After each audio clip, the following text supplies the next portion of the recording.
안녕하세요. 시민불복종 정리 한번 해보도록 하겠습니다. 일단 기본적으로 시민불복종은 정의를 위한 위법행위예요. 그리고 소로랑 롤스랑 싱어 이렇게 3명 플러스 간디까지 나오는데 간디는 잘 안 나와가지고 이렇게 3명만 비교해보도록 하겠습니다.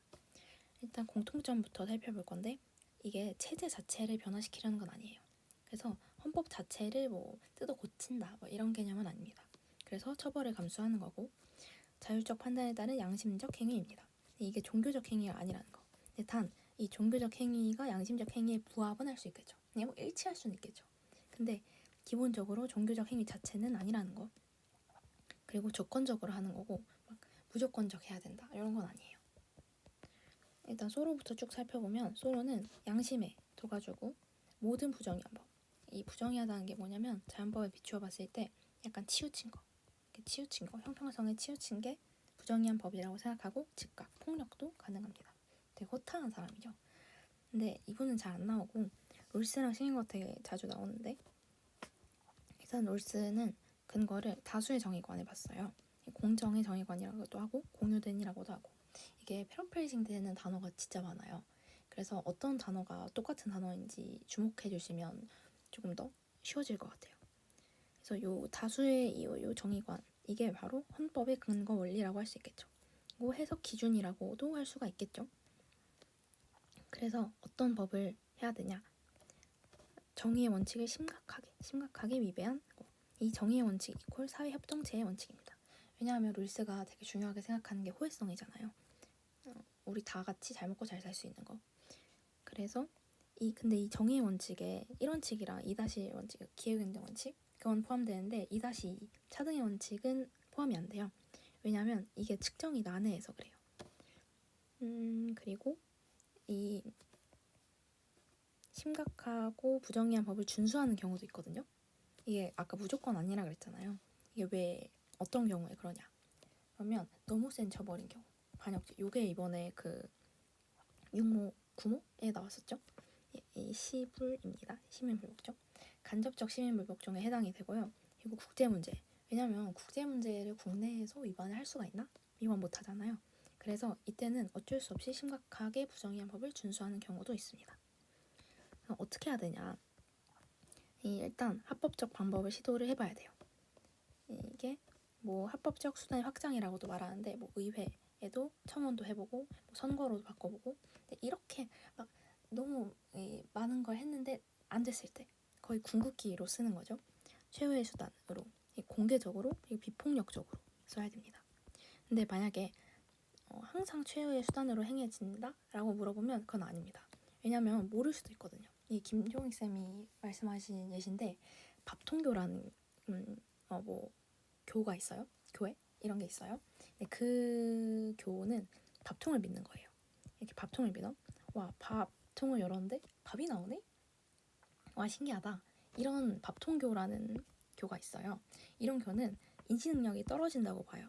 그래서 이게 최후의 수단인 걸 모를 수도 있거든요. 이 시민 불복종이라는 거는. 그래서 이게 항상 최후의 수단으로 행해지냐라는 선지는 X입니다. 그럼 어떻게 해야 되냐? 일단 다수한테 물리적 강제랑 위협이랑 억압은 안 돼요. 폭력적인 것도 안 된다 그랬죠? 근데 다만 도덕적인 숙고를 강요하는 건 돼요. 호소하는 건 되고 알리려고 하는 거는 돼요. 왜 이런 강요라는 말을 쓰냐? 왜냐면 그럴 수밖에 없는 상황을 만들거든요. 이 도덕적 숙고를 할 수밖에 없는 상황을 만들어요. 이게 훈계랑 경고랑 똑같은 말입니다. 위협, 강제, 억압 얘는 안 되고 도덕적 숙고를 강요한다, 호소한다, 알리려고 한다, 훈계한다, 경고한다. 약간 좀 노티스의 느낌이 나는 그런 애들은 되는 겁니다. 아까 직접 위반의 대상이 되는 그 법을 직접 어기는 거는 직접적 시민 불복종이라고 하거든요. 근데 간접적 시민 불복종도 있어요.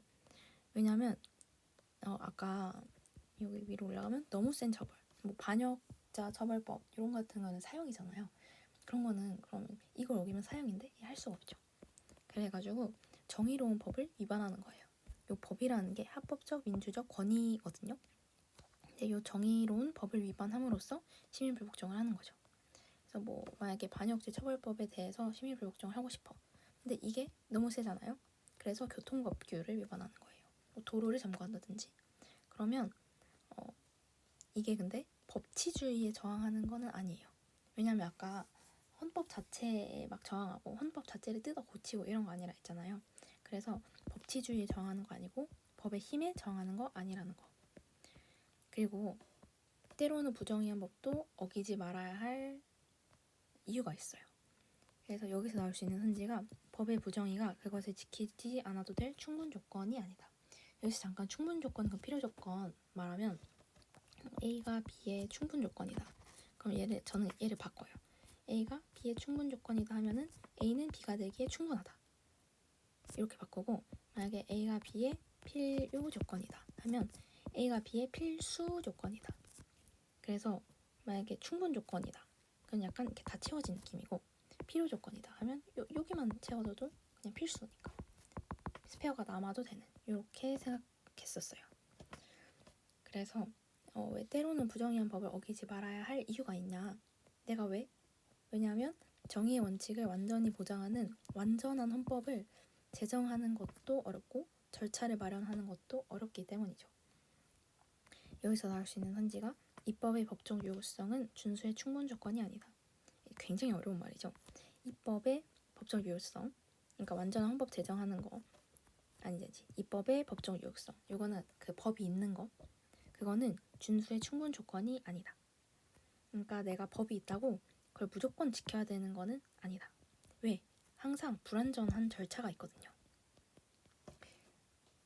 그리고 또 이유가 있는데 헌법에 따라 나온 정의 여부를 판단하는 완벽한 절차가 없어요. 생각해보세요.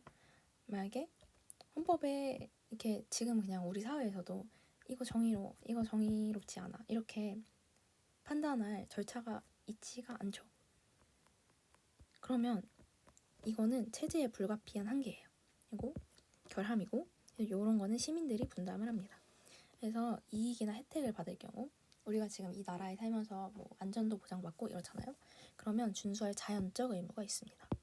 자연적 의무라는 거. 이 자연적 의무가 뭐냐? 정의로운 제도를 유지 발전하고 이 유지 발전한다는 게 바로 체제 안정에 기여하는 거죠.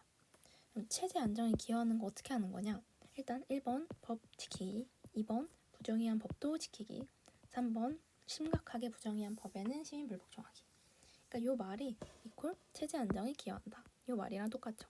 요 체제 이퀄 헌법이라고 했었고, 그리고 불행한 결과를 고려를 해야 되는데 이 불행한 결과란 무엇이냐? 체제. 이 사람은 체제를 굉장히 중요하게 여겨요. 체제의 효율을 침해하는 거. 이 체제의 효율을 침해하는 게 뭐냐? 그러니까 무질서를 초래하는 거. 이게 뭐냐면 똑같이 타당한 사정을 지닌 집단이 있을 가능성이거든요. 그러니까 똑같은 이유로 시민불복종을 하는 집단이 있을 가능성이 있다는 거예요. 그럼 그 사람들이 막 동시다발적으로 막 일어나서 시민불복종을 하겠죠. 그러면 그렇게 하다가는 입헌 체제가 무너져 버릴 수도 있어요. 체제가, 입헌 체제 자체가. 그러면 무질서가 초래되는 거죠. 이런 결과를 고려해서 합당한 전망. 일단 이 시민불복종이 성공을 하냐 마냐 요거를 고려를 해야 돼요.